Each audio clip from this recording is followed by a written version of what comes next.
بسم اللہ الرحمن الرحیم۔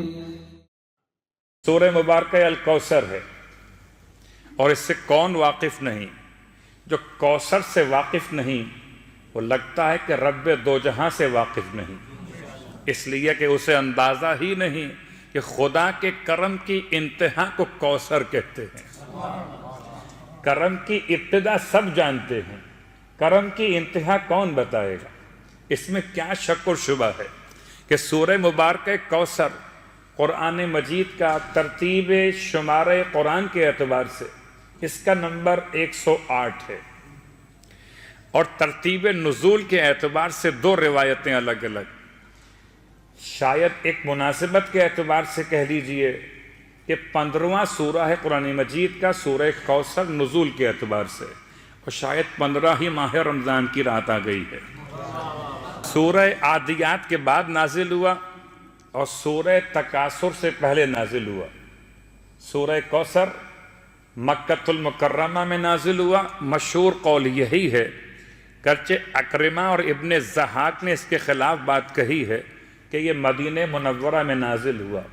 میں کہتا ہوں مکے میں نازل ہوا ہو کہ مدینہ میں نازل ہوا ہو، بس بات تو اتنی ہے قلب مصطفیٰ پہ نازل ہوا ہے۔ تو سورہ مبارکہ کوثر ہے مکۃ المکرمہ سے، اور یقیناً اللہ کے رسول کا امتحان عام امت کے امتحان سے مختلف ہوا کرتا تھا۔ امت کا امتحان امتی کی حیثیت میں تھا، پیغمبر کا امتحان پیغمبر کی حیثیت میں تھا۔ خدا صاحب اولاد کرے، قاسم جیسا بیٹا عطا کرے، اور پھر قاسم جیسے بیٹے کا انتقال بچپن میں ہو جائے۔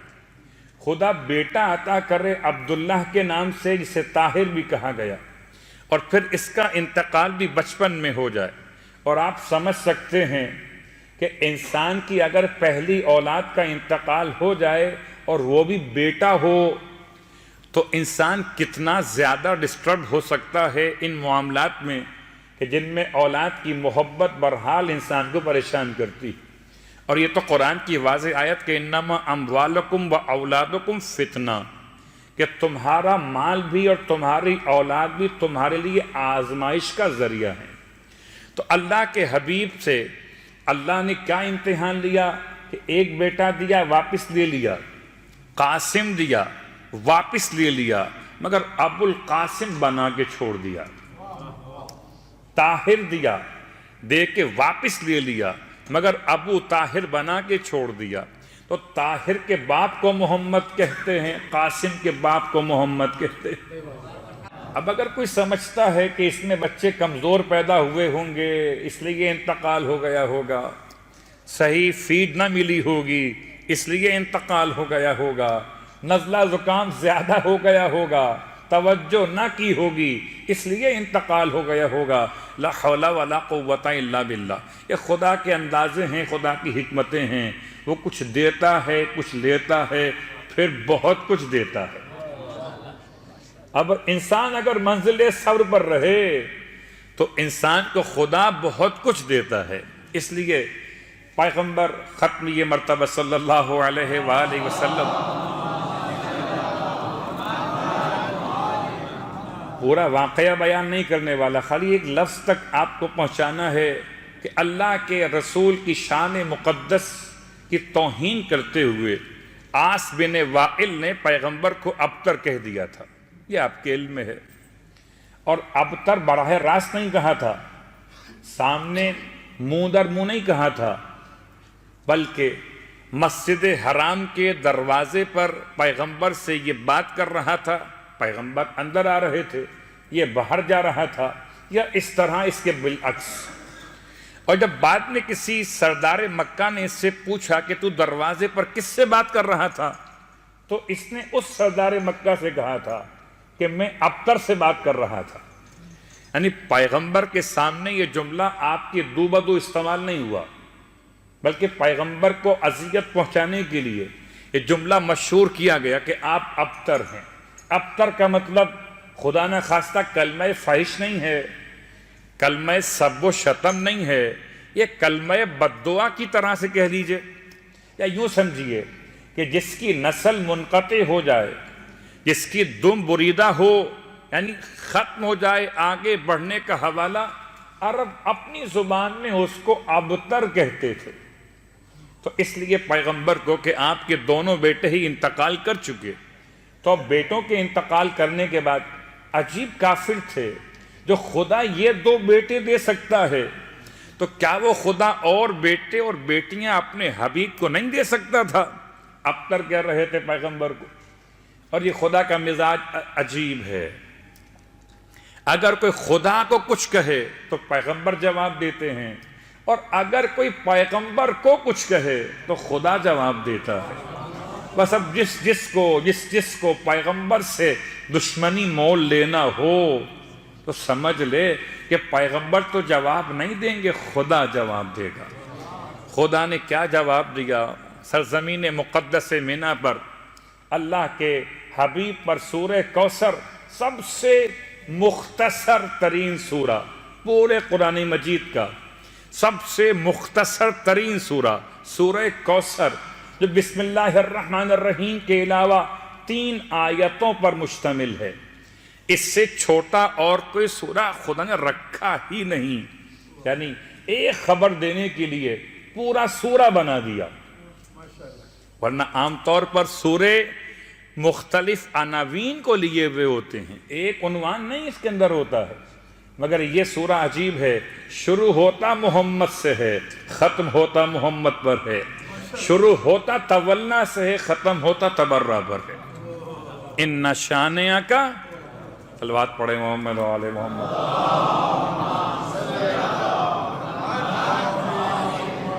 تو خدا نے اپنے حبیب کو جو کچھ عطا کیا، کوثر کا مطلب یہ صیغہ مبالغہ ہے فوعل کے وزن پر، تو خیر کثیر، بہت زیادہ بھلائی، امت کے کثرت کے معنی میں امت کے علماء کی کثرت، دولت کی کثرت، اولاد کی کثرت، جنت کی نہر کا نام کوثر، اور اس میں کوئی شک نہیں جس کا جہاں تک معرفت کی پرواز ممکن تھی اس نے کوثر کو وہیں تک سمجھا۔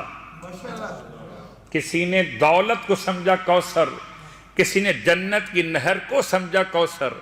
میں کیا کہوں، ہمیں جنت کی نہر سے کیا کام، ہمیں کیا کام جب جنت کے جوانوں کے سردار ہمارے ہوں۔ تو کوثر کا ایک عنوان قائم ہوا کہ خدا نے اپنے حبیب کو بیٹی عطا فرمائی، اور آج کی رات اس بیٹی کی یہاں ایسے بیٹے کی آمد ہے جس سے کوثر کے تسلسل میں بیان کیا جاتا ہے۔ اس میں کوئی شک نہیں کہ یہ پہلی خوشی آل محمد کے گھر آنے کی ہے۔ یوں سمجھیے کہ رجب کی 13 تاریخ کے بعد اور جمادی الثانیہ کی 20 تاریخ کے بعد اب کوئی خوشی اس گھرانے میں ہے، تو یہ خوشی اتنی حسین ہے، اتنی عظیم ہے کہ خدا نے لفظ کوثر کی وسعت کو حسن کے شکل میں دنیا کے سامنے پیش کیا ہے۔ یخرج منہم اللؤلؤ والمرجان، آج لؤلؤ کی آمد کی شب ہے۔ تو مانگنے والے اپنے انداز سے مانگیں گے، مگر سورہ کوثر کے بارے میں 2 باتیں اور سن لیجئے۔ سورہ کوثر کی تلاوت کے بہت سارے ثواب ہیں، اس میں کوئی شک نہیں کہ ہر ثواب کا ایک خاص تعلق ہے۔ یہ بات پھر دہرا دوں کہ پورا قرآن اس لیے نازل نہیں ہوا کہ انسان اس کو بطور اوراد و وظائف پڑھے، اس لیے نازل ہوا کہ انسان بن جائے۔ انا اعطیناک الکوثر، بے شک کہ حبیب ہم نے آپ کو کوثر عطا کی۔ عطا کے 2 معنی ہیں، عطا تملیک، عطا غیر تملیک۔ کبھی آپ مجھے کچھ دیتے ہیں مگر مالک نہیں بناتے، اور کبھی مجھے کچھ دیتے ہیں اور مالک بنا دیتے ہیں۔ خدا نے اپنے حبیب کو کوثر دے کر مالک بنا دیا ہے، مالک کوثر۔ اللہ اکبر۔ ختم یہ مرتبہ صلی اللہ علیہ وآلہ وسلم۔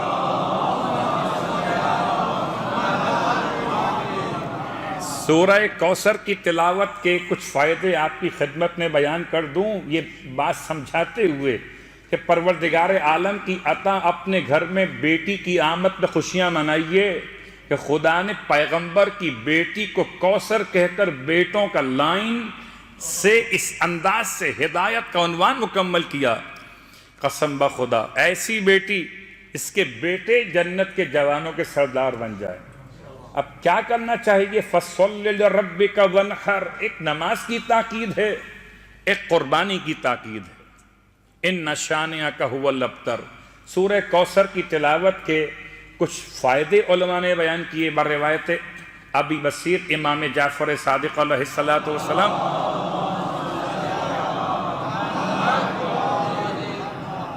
اس کا اندازہ بھی یہاں بیٹھ کے شاید آپ کو اتنا نہ ہو، اگر آپ روزے کے افطار سے پہلے یہ روایت سنتے تو بات شاید اور ہوتی، جبکہ پیاس کی شدت ہوتی۔ پھر میں آپ سے کہتا کہ اگر روزے میں یہ 17 گھنٹے یا 16 گھنٹے کی پیاس پر آپ اتنا پریشان ہیں تو قیامت کی پیاس بجھانے کے لیے کوئی طریقہ بتا دیا جائے۔ جس کو اپنی قیامت کی پیاس بجھانا ہو تو اسے چاہیے اپنی واجب نمازوں میں اور مستحب نمازوں میں سورہ کوثر کی تلاوت کیا کرے۔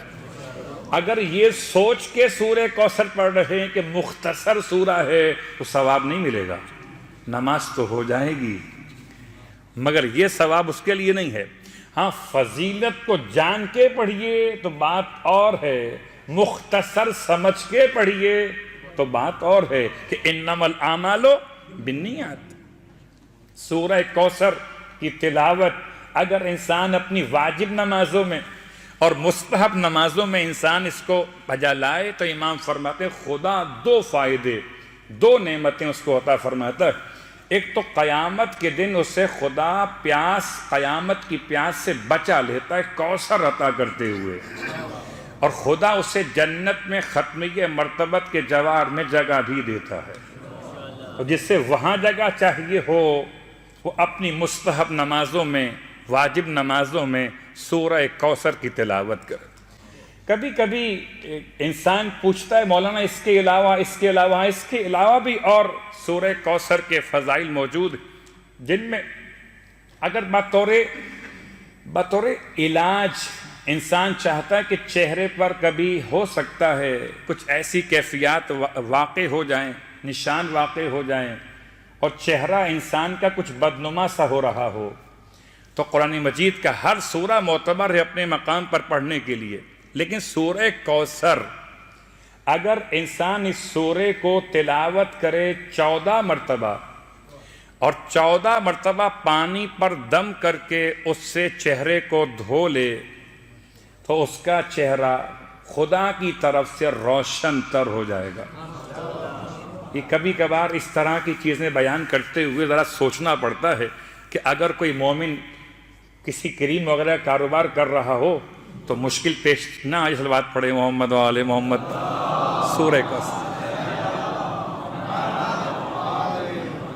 سورہ کوثر کی تلاوت اگر کوئی انسان چاہتا ہو کہ اس کو خدا صاحب اولاد کر دے، اولاد نہیں ہو رہی، تو سورہ کوثر روزانہ 500 مرتبہ پڑھے،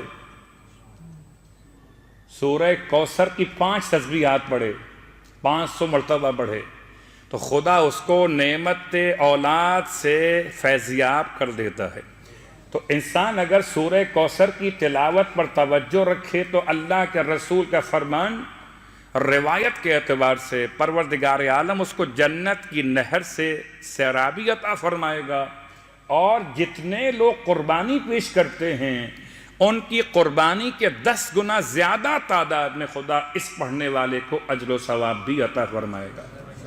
لیکن کوثر پڑھیے حسن مجتبیٰ کی محبت کو لیے ہوئے، کوثر سمجھیے جنت کے جوانوں کے سرداروں کی مودت کو لیے ہوئے، قرآن تک پہنچیے وارث قرآن کی الفت لیے ہوئے، ورنہ تو کوثر صرف کوثر ہے۔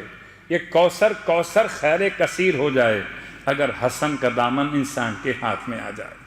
خدا نے کیا تعبیر دی ہے کوثر کی کہ جناب سیدہ فاطمہ الزہرا سلام اللہ علیہ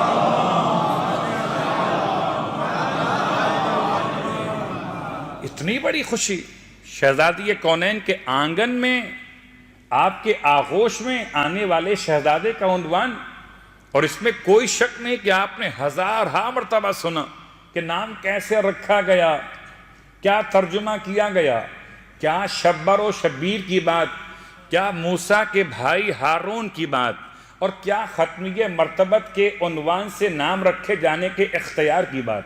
یہ تمام باتیں اپنے مقام پر، مگر آنے والا اتنا خوبصورت ہے کہ بچپن سے مزاج ایسا ہے۔ میں یوں کہوں کہ سب سے پہلے شیر سیدہ کو جس نے حاصل کیا اسے حسن کہتے ہیں۔ سب سے پہلے جس نے مرج البحرین کے التقاء کا ایک عنوان دنیا تک پہنچایا اسے حسن کہتے ہیں۔ یقیناً امام علیہ السلام کی آمد، اتنی خوشیاں منائی جا رہی ہیں کہ سارے مستحبات کسی بیٹے کی آمد کے حوالے سے، کسی اولاد کی آمد کے حوالے سے سنتیں قائم کی جا رہی ہیں کہ عقیقہ کیسے ہوگا، بال کیسے تراشے جائیں گے، کس طرح صدقہ اتارا جائے گا۔ تمام باتیں امام مجتبیٰ کی آمد سے منسلک ہو رہی تھیں، لیکن تمام ان باتوں کے ساتھ ساتھ بچپن سے امام کے صورتحال کو ملاحظہ کیجئے تو واقعاً کیا نگاہ مقدس تھی کہ آغوش مادر سے، کبھی گہوارے سے لوح محفوظ کا مطالعہ کیا کرتے تھے۔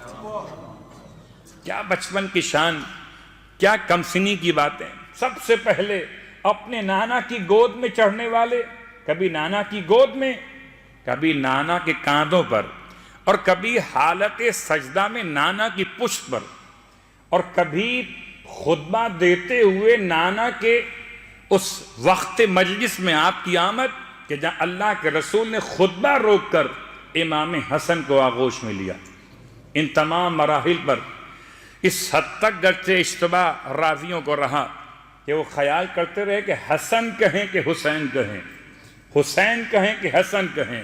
بہت سارے معاملات مولا حسین کے، مولا حسن کے ساتھ مشتبہ ہو گئے، اور بہت سارے واقعات، اس میں کوئی شک نہیں کہ ریحانتِ رسول خدا ہیں، دونوں اللہ کے رسول کے ریحانہ ہیں کہ جو روح کو شاد کرتے ہیں، تو مثل گلاب کے پیغمبر کے مزاج کو اس طرح معطر کرتے ہیں کہ پیغمبر ختم یہ مرتبہ صلی اللہ علیہ وآلہ وسلم خوشبو سونگا کرتے ہیں شہزادوں کی۔ اللہ اکبر۔ کل مدت حیات ظاہر میرے مولا کی 47 برس۔ اس میں اختلاف ہو سکتا ہے کہ آپ کی آمد ہجرت کا دوسرا سال یا ہجرت کا تیسرا سال، اسی کی مناسبت سے ہجرت کے 50ویں برس میں امام کی شہادت، تو 47 برس کل مدت حیات ظاہر میرے مولا کی۔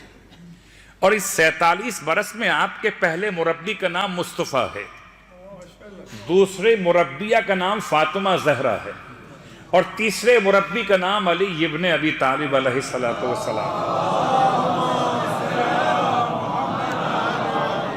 بس فرق اتنا ہے حسن و حسین میں کہ حسن کے 3 مربی ہیں، حسین کے 4 مربی ہو گئے۔ حسن بھی مربی حسین میں شامل ہو گئے۔ اللہ اکبر۔ عزیزان گرامی قدر، امام علیہ السلام کی پوری زندگی میں معجزے بیان کروں، امام کے اقوال بیان کروں، یہ تو خاص لمحات کو بیان کروں کہ ویسے تو آج کی یہ شب، میلاد کی شب، آمد امام کی شب، جتنی خوشی منائیے مگر ایسے منائیے کہ جیسے خانہ کعبہ میں مولائے متقیان کی آمد کی منائی تھی، کہ آمد علی سے کعبے کی کایا پلٹ گئی، پھولا خوشی سے اتنا کہ دیوار پھٹ گئی۔